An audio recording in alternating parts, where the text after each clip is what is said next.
Magandang araw po. Sana po ay nasa mabuti kayong kalagayan. Ako po ulit si Obet at meron na naman po tayong kwentong ibabahagi sa inyo. Ito po ay nangyari sa totoong buhay. Ito po ay naganap sa San Jose del Monte, Bulacan. Ito po ang kwento. Itago niya lang po ako sa pangalang Jay. Ako ay tubong Mindanao. Nagmula ako sa Zamboanga del Norte. Pumapasada ako ng tricycle.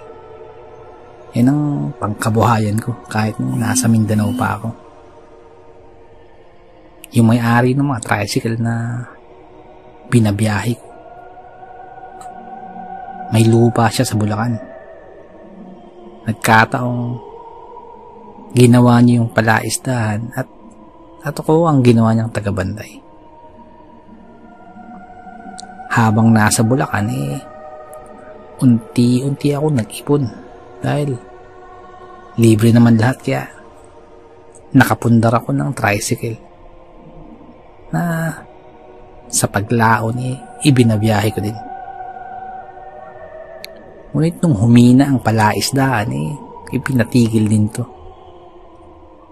At dahil maayos naman ang kitaan ko sa pamamasada ng tricycle, inanatili ako dito sa Bulacan at ang pagta-tricycle ang naging kabuhayan. Habang namamasada ako, malapit ako sa tukso. Lalo pa nung binata ako.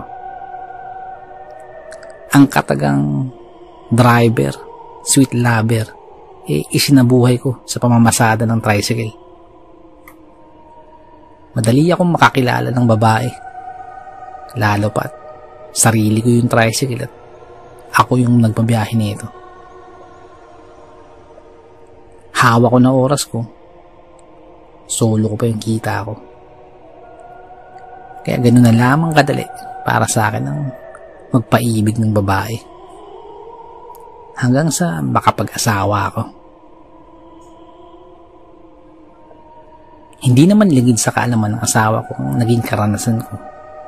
Lalo na sa mga pakikipagrelasyon. Ngunit yung ganung gawain ko nadala ko kahit pamilyado na ako. Dahil sa trabaho ko, kaya kong makagawa ng mga palusot at alibay. At yun ang nagiging dahilan ko upang makapagloko. Hindi naman ako nahuhuli ng asawa ko dahil namamasada naman talaga ako. At ang pamamasada ko din ang dinadahilan ko at ang ginagawa kong lusot kung nagdududa na si misis. Ganun pa man hindi ko pinapabayaan ang obligasyon at sustento sa pamilya ko, lalo na sa aking anak.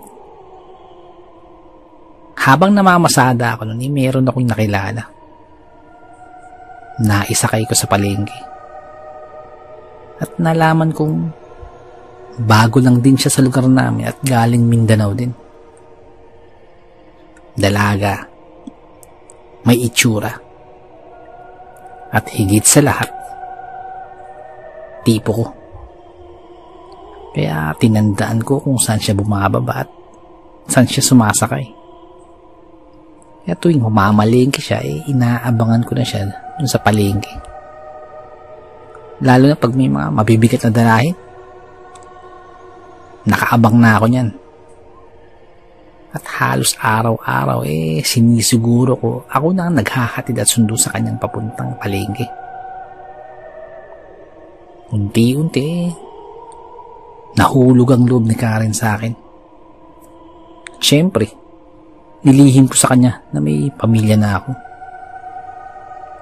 Di naglaon napaibig ko si Karen. Yun nga lang, lalong nagiging demanding siya sa aking atensyon at oras na hindi ko naman maibigay ng gusto dahil sa pamilyado na nga ako. Isang araw, Nagsabi si Karen na gusto na itong pumunta sa aming bahay.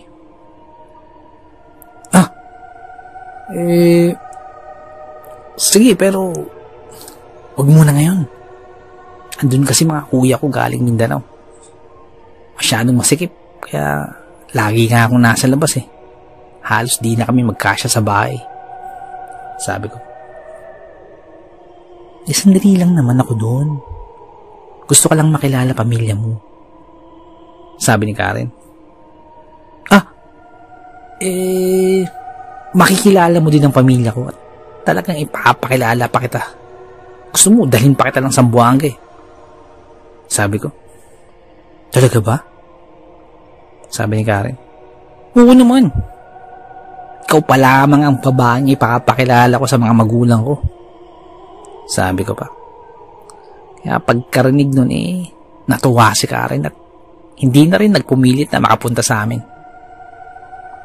At para naman akong nabunutan ng tinik ng mga oras niya. Lumipas ang mga araw. Ngunit habang tumatagal napapansin kong lalong nagiging masyadong demanding itong si Karen. Halos kalahati ng kinikita ko nawawala na dahil sa gusto niya ng atensyon ko. At dahil dun nagduda ang aking asawa. Dahil sa pagbiyahe ko gabing-gabi na ako umuwi. Ngunit yung kita ko halos boundary lang. Mahina talaga biyahe Kaya nga ginagabi ako. Kasi naghahabol pa ako ng kita, kaya lang mahirap talagang pasero ngayon. Dahilan ko. Dati-rate, pag wala ng pasahero, umuwi ka ng maaga. Parang kakaiba niya ata ngayon. Sabi ng asawa ko. Kasi naghahabol ako sa kita. Pag umuwi ako ng maaga, kagaya ng dati, lalong wala akong kikitain. Sabi ko pa. Naawa naman sa akin si Rina nung madinig yun. At agad-agad pinaghain ako ng makakain. Halos gabi-gabi, ganun ang eksena namin ng asawa ko. Kaya sa paglilipas ng araw, napapaisip na ako na kagaya ng ibang babae, iwanan ko na din to si Karen. Hindi ako nakipagkita kay Karen noong isang linggo. Pagdating ng linggo, saka pa lamang ako nakipag-usap sa kanya. At inamin ang totoo na pamilyado na ako. Galit na galit sa akin si Karen noon at halos mag-iiyak nang malaman yun. At sa sobrang galit, ay umuwi na lang ulit ng probinsya para pampalipas ng sama ng loob. Pero ako, sanay na ako sa ganun. Alam ko na yung magiging reaction. Inaasahan ko na yun. Ngunit, ang hindi ko alam, nakita pala kami ni Rina. Sa sobrang galit ni Rina, halos makipaghiwalay na ito sa akin. Ngunit dahil may anak na kami, hindi niya rin ito magawa. Ngunit ang tagal niyang hindi ako kinikibo. Mga 1 buwan ko siyang sinuyo nun. Para akong umakyat uli ng ligaw sa kanya nun. Dinadalhan ko siya ng bulaklak gabi-gabi.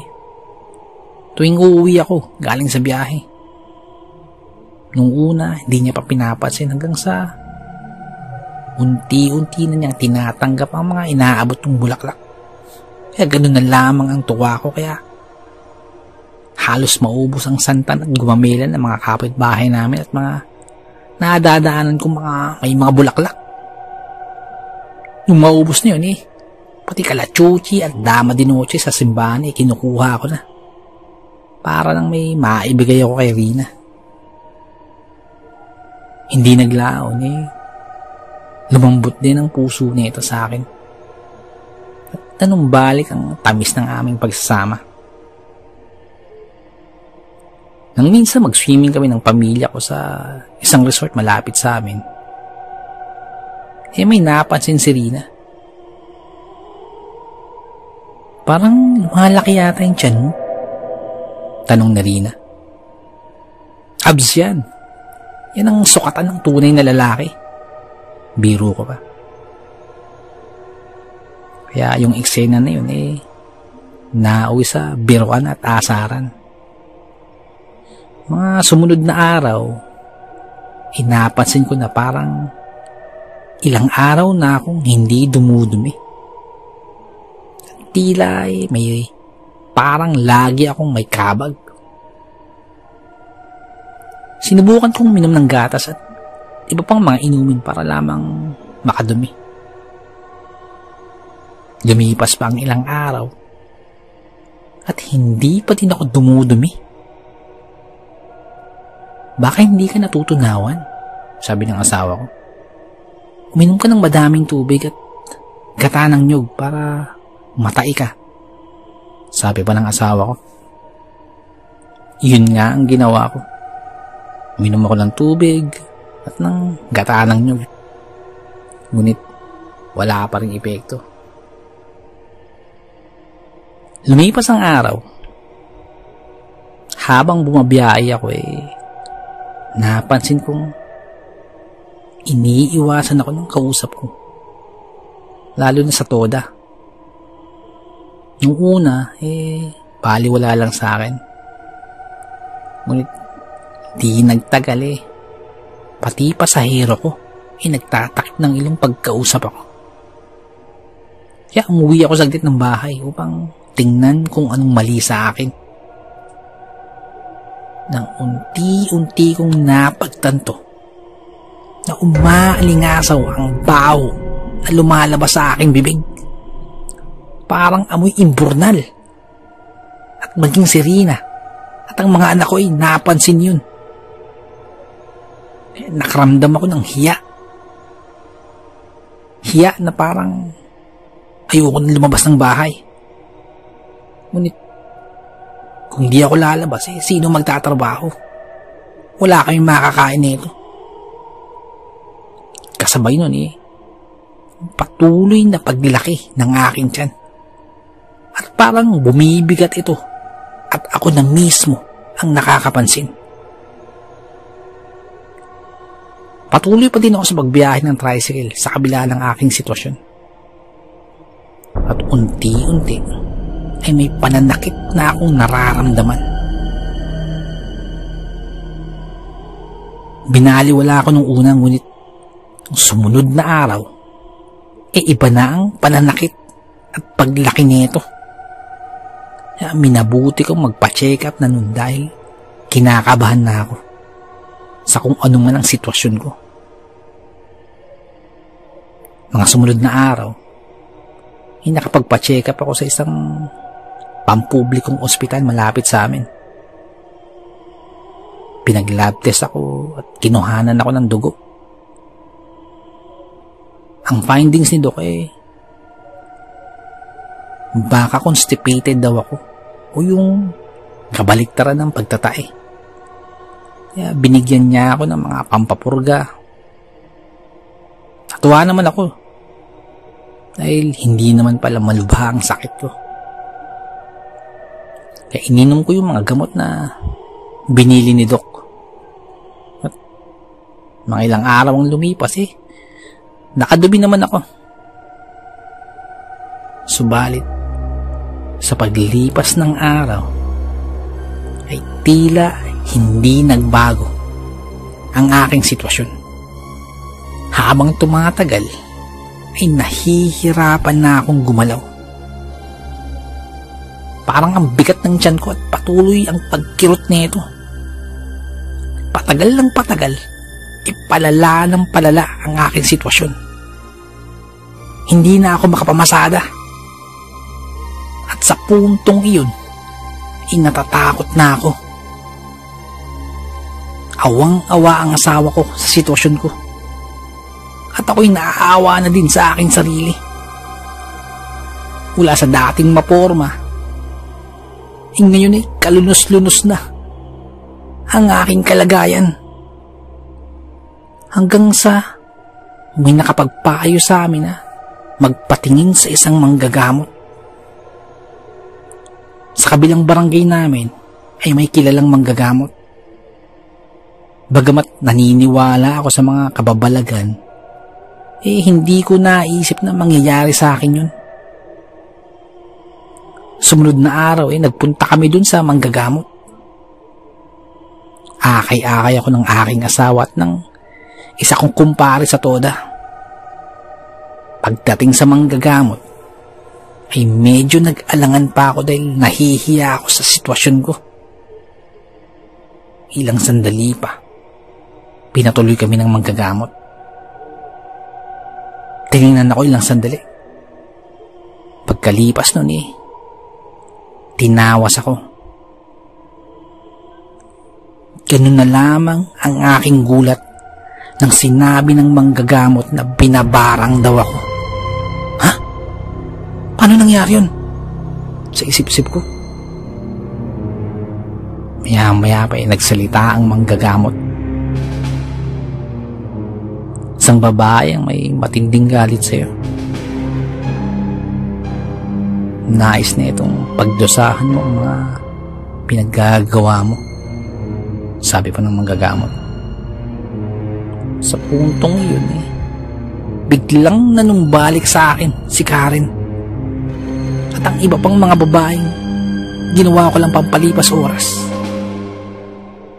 Lalo akong nanlumo nang makita ko ang asawa ko na awang-awa sa akin sa kabila ng mga kalokohan ko. Napaiyak ako nang hindi ko namamalayan at natagpuan ko na lamang ang sarili ko na humihingi ng tawad. Ilang sandali pa ay may binigay na tubig sa akin ng manggagamot. Meron itong nilagay na parang abo, sabay dinasalan. At hinalo yung abo na yun sa tubig at ipinainom sa akin. Sisinghap-singhap pa ako nang inumin ko ang isang baso ng tubig na yun. Makalipas ang halos 20 minuto ay nag-alburuto ang aking sikmura. Parang binabaliktad dito. Hindi ko malaman ang nararamdaman ko nang hindi ko na mapigilan. Napatakbo ako sa bakuran ng manggagamot at sumuka ako. Sumuka ako ng burak at iba pang bagay na tila galing sa Puso Negro. Lahat iyon ay lumabas mula sa aking bibig. Mabahong amoy ang umaalingasaw sa aking kapaligiran. Ganyan-ganyan ang amoy ng aking bibig. At unti-unti ay parang milagro na dahan-dahang umimpis ang aking tiyan habang sumusuka ako. Hanggang sa tuluyan ko nang maisuka ang lahat. Nawala na ang paglaki at pananakit ng aking tiyan. Maging ang mabahong hininga galing sa aking bibig ay nawala na din.